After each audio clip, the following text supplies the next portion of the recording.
Hi everybody, I'm Zilla and welcome.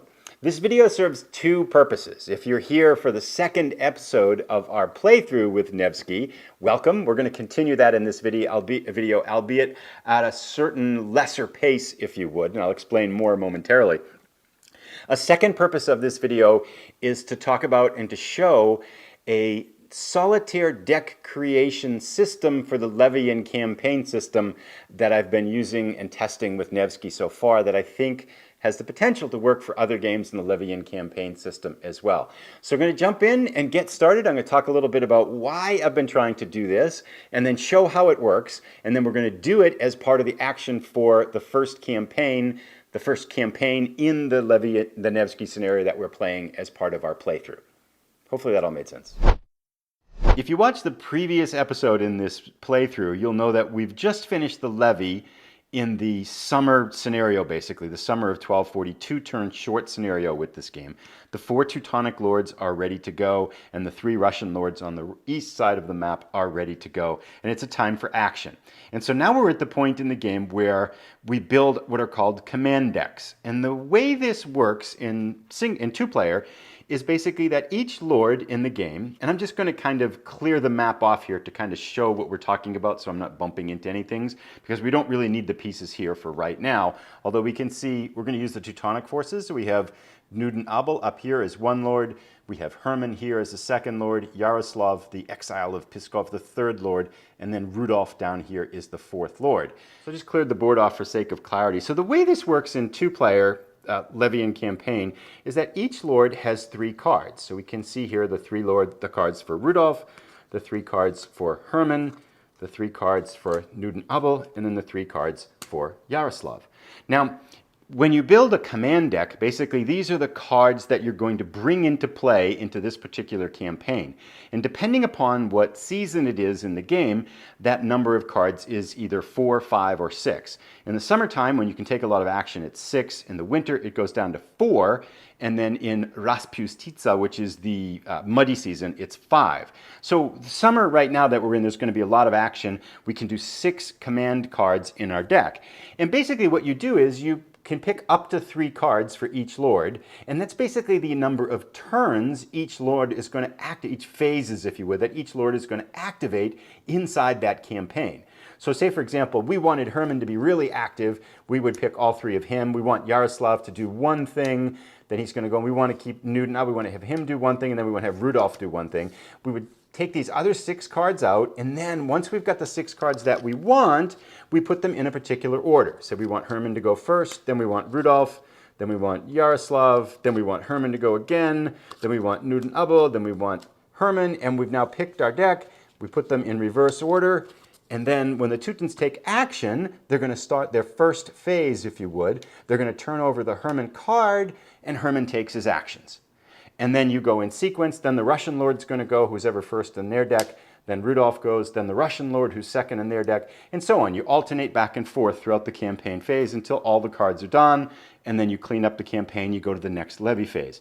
Well, this works great for two-player, but I found in single player, in solo play, it creates problems, right? Because here's why. If I know that I've activated Herman 3 times as the Teuton player, that means down here where Herman was, I cleared them all off, but down here where Herman was, I know as the Russian player that I've got to be kind of defensive and send my forces down here. So there's no surprise element, and I think the big part of the magic of this game in 2-player is that you really don't know what your opponent picked. And depending upon which cards they pick in their deck, they could be completely different. It's a whole different campaign. Just imagine as we put these back down. So Rudolf starts down here, Nuden Abel starts up here, Herman starts here, and Yaroslav starts here. I have 6 actions that they can take.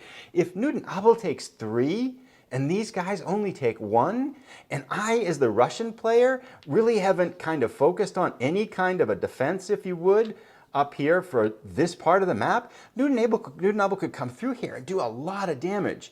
So part of my building the deck as the Russian player is to think, okay, what's the Teuton player going to do? And yet, if the Russian player activates, for example, Vladislav up here for 3 activations, and instead the Teuton player activates Herman for 3 activations, and these guys for 2 and 1, it doesn't move him at all, well then, this is wasted movement, right? He could come all the way over here and nothing happens.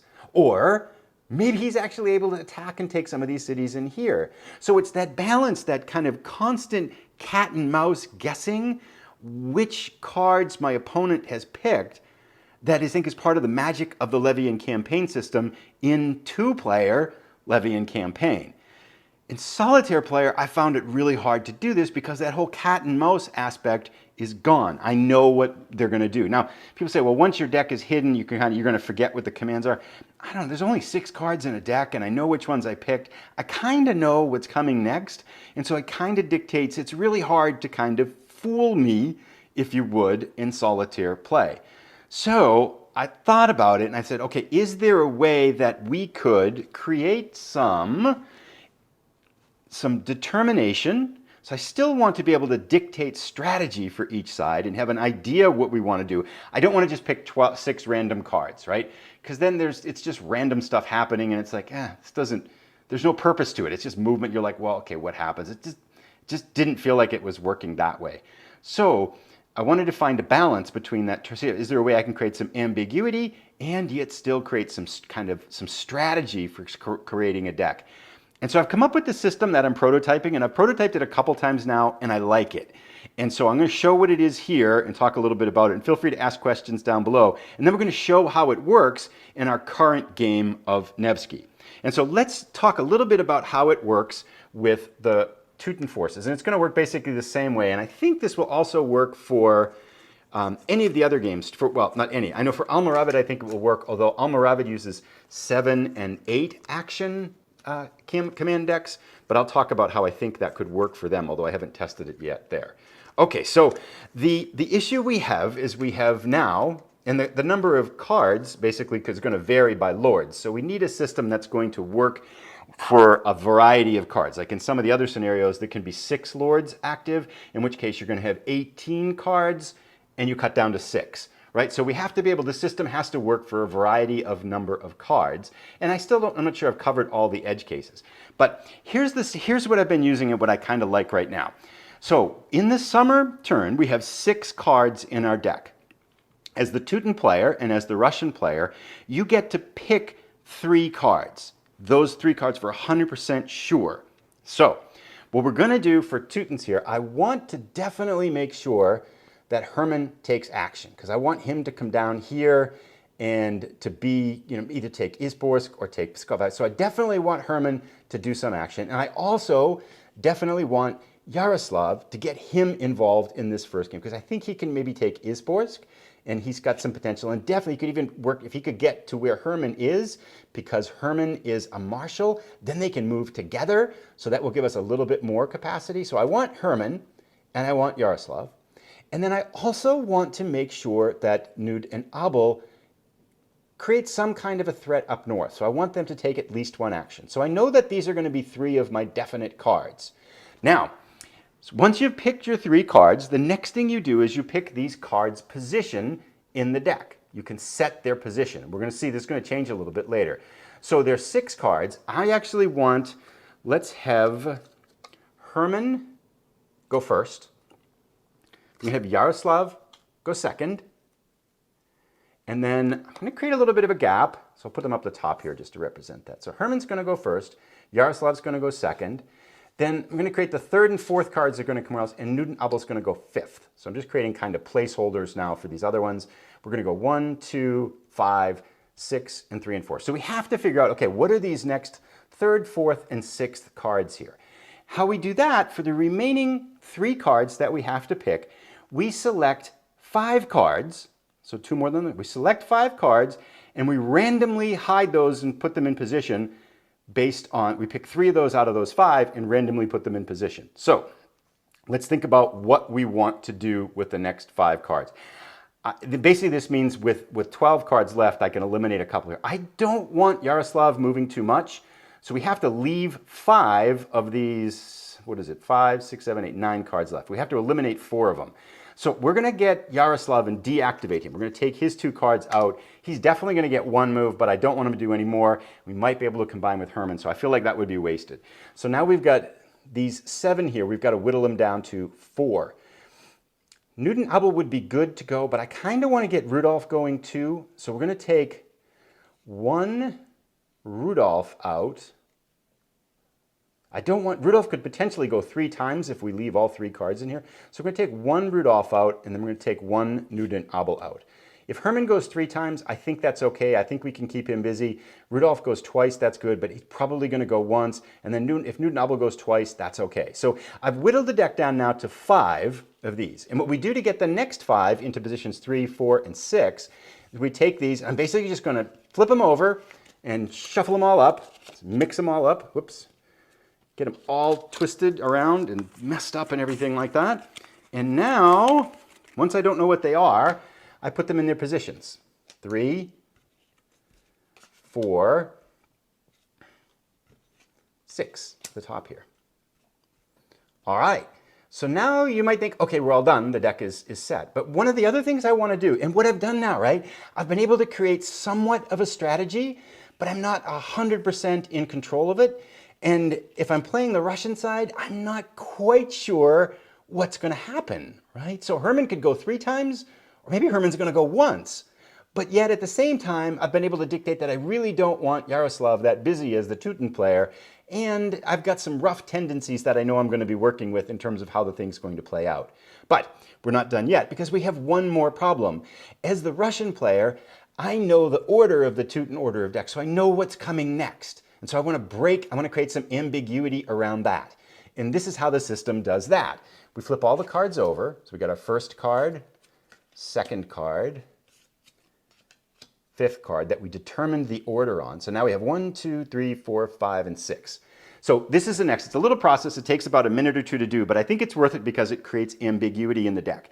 What you do is, and you do it in this sequence, you take the first and second cards, and then you mix them up randomly without looking at them. You mix them up randomly, and then I put them back down. Now, I don't know which one. I know it was Yaroslav and Herman, right? But I don't know which one is 1 or which one is 2 now because I've mixed up number 1 and 2. Now, I do it again. I take 2 and 3, and I mix them up, and I put them back in place. Now, I don't know who 2 and 3 is. They're all mixed up. And now you get the idea. I'm going to do 3 and 4, and then I'm going to do 5 and 6, 4 and 5, and then I'm going to do 5 and 6. And so I'll do that off camera here. All right, so we're all set. We know this is now the 6th card, but there's actually a 3% chance this card is our first card, right? Because it's 50%, 25%, 12%, 6%, 3% chance that this one down here, I think maybe 3 or 6%, that it's this last card. So the odds are that Herman, the first card he picked, is 50% this one, 25% this one, and it keeps getting cut in half as we go across. So now we're going to just build up the right order. That was our 6th card, 5th card, 4th card, 3rd card, 2nd card, and 1st card. And now we have our Teuton command deck. We've been able to establish some control over it, not complete control. I have some idea what cards are coming, I have a rough idea of what numbers are in there, so I can dictate some strategy, but not all is determined. And as the Russian player now, when the Teuton player activates, I'm not quite sure what's coming. I have to be a little bit cautious about which way I commit my forces to. And again, this isn't a bot system. All I'm trying to do is create a way when I'm playing both sides that I'm not sure what the other player is doing and I don't know what's coming next. So we've built up the Teuton deck now, and that's the one we're going to use in our playthrough in the next video. Now let's build up the Russian deck, and then I'm just going to offer some comments as to how this would work for turns when there's 4 cards and turns when there's 5 cards, as well as how it might work in Almoravid. So let's build the Russian deck. All right, so now the Teutonic forces had 4 lords and 12 cards. The Russian forces have 9 cards. So you may be saying, well, how does this work for when there's 9 cards instead of 12? Exactly the same way. When you can pick 6 cards, you get to pick 3. That's your absolute set. Then you whittle down to 5, and you randomly pick the next 3 from those 5 cards. So in the case of when I've only got 9 lords, I'm only excluding 1 card from these 9 cards. And we'll see how it works again too. But let's think a little bit about what we want to do as the Russian player. Now, Gavrilo can be quite, he's going to be under threat here. Now, probably what happens is, Herman's more likely to move. There's 3 lords down here. It's a pretty good bet that having Gavrilo do some kind of action is going to be very helpful. So we're going to have him come in once. Now, so again, as the Russian player, we get to pick 3 absolute ones that we know we want to use and we want to do something with. Now, the other person we know we want to become active here is Domash, and I actually want him, we're going to probably need to bring him forward and either have him come up here to counter a threat by Nuden Abel, but more likely he's going to probably come down here to Piskov to combine with Gavrilo to be able to create a little bit more of a rock-solid defense and be able to handle the threat from the 3 Russian lords down here. So we want him to activate once, and the question is for that third certain action, do we want Vladislav to do something, or do we want Domash to be twice as active? And I think in this case, I'm actually going to have Domash certainly be active because I want him coming fast, probably down here to the southeast. Although I don't want, yeah, we'll try this. We'll see how it works. So now, as we did before, we have the other cards that we're just going to put aside for a second. We're going to pick the order for these to go in. Now, the question is, do we want Gavrilo or Domash to go first? Let's see what the Russians do. We're going to have Domash go first. I'll see what the Teutons do. We're going to have Domash go first, Gavrilo go second. We're going to leave a gap for third, and then we're going to have Domash go, actually I'm going to have Domash go fifth, because what I'm thinking is that way we'll get a sense for where the Teuton forces are coming later in the campaign. We can get them kind of halfway here, but we could have him adjust perhaps and cut up to the northwest if it seems like there's going to be a threat coming in that way. So we'll go 1, 2, 3, 4, we don't know, and then 6, we don't know. We're going to have Domash be fifth. It's a little bit risky because it might make sense to get Domash there as quickly as possible. So now the next question is, we've got 6 cards left that we're going to randomly pick 3 from, but we have to reduce this to 5 cards, right? So which one do we not want to go? I'm actually going to toss out Gavrilo because I think he's likely to get trapped and I think he's likely to take a defensive position. So I don't want him burning through, I don't want him to have 3 actions. That could potentially be a really big waste of time for the Russians. So we're going to pull out Gavrilo's card and that leaves us with 5. Now notice we have 3 Vladislavs. So it's potential that Vladislav could activate 3 times, or it's a potential that he could activate once. So again, I'm dictating strategy for the Russians by eliminating the Gavrilo card and picking 2 Domash, but I'm not really controlling it. It's not quite certain what's going to happen. It's unlikely we're going to get 3 Vladislavs. It's more likely we're going to get 1 or 2, but it could happen, right? We could also end up, we're definitely going to end up with 2 Domash, so we can kind of put an emphasis on his there as well. So as I did with the Teuton forces, I'm going to take these 5 cards, and I'll just do this off camera, but I'm going to mix them all up, and then I'm going to pick 3 and then put them in their slots in the command deck. All right, so I've randomly kind of messed up the 5 here. Let's just pick, that's going to be the 3rd card. That's going to be, let's take the bottom one here for the 4th card. And again, I have no idea what these are. There's some of those 5. And let's just, I don't know, let's take this top one here for the 5th card. So I wonder what we've got. And as the Russian player, that creates a little bit of uncertainty because, I don't know, maybe Vladislav's going to be very active. Maybe he's not. And as the Teutonic player, I don't quite know what's coming until I see it. So I can't necessarily assume that Vladislav's only going to move once. Or he might not move. Yeah, he's definitely going to move once. He's got to be one of those 3. But whether it's 1, 2, or 3, I just don't know. So as I did before now, as we did with the Teutonic cards, now we're going to flip these over. So we kind of hide the cards. And we're going to do the shuffling between positions again. So we start out as we did the last time. I'm going to take the 1st and 2nd card. And I'm just basically shuffling them up enough times so I don't know which one is which. And then I put them back down.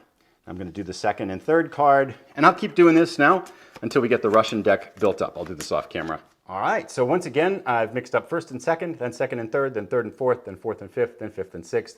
And I'm just going to build the deck up from the bottom up so that 2nd card goes there, and then the 1st card goes here. And now we have our Russian command deck built up, and we have our Teutonic command deck built up, both of which we've been able to influence highly, thinking through the mindset of that player, but yet there's quite a bit of variability in there too, kind of the randomness of those middle cards, that's not going to let us with 100% certainty know what the other side's going to do.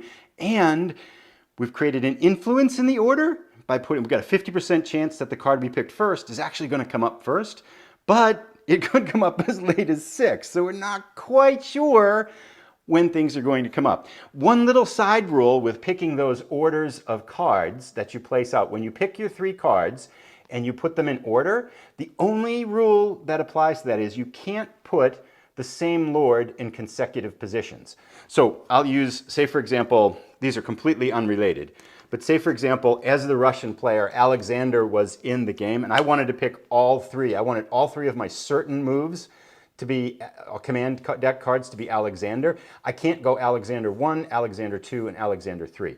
I have to leave a gap between identical cards. So I could put Alexander 1, 3, and 5 if I picked him there, or I could put him 2, 4, and 6, but I can't put them consecutively. And the reason I want to do that is if I put them first and second, I know that Alexander is always going to be first. And so I want to definitely allow for some possibility of variety, no matter whether I've chosen to actually, these are the cards I absolutely 100% certain want to be in that active deck. So hopefully that makes sense as kind of one of the little modifiers with the command deck to kind of make sure that there's a little bit of variety in there. Now let's talk a little bit about some of the other cases about how I think this might work.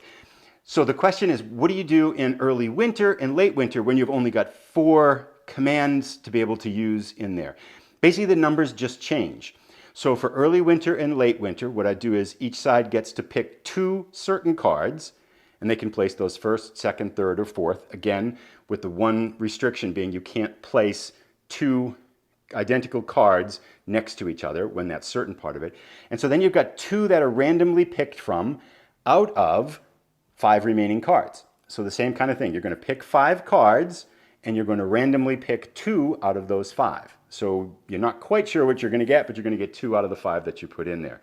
With Rasputitsa, where you have 5 cards that you pick, same kind of thing. Because it's 5, you can pick for certain 3, and then for the last 2, for the other 2 positions, you limit down to 5 cards, and you randomly pick 2 out of those 5. So each, whether it's 6 cards, 5 cards, or 4 cards, it's not exactly the same, but you're getting that rough idea that you're going to have some control over what goes in there, but not absolute control based on some variety of the lords and kind of the randomness of those middle elements in the deck.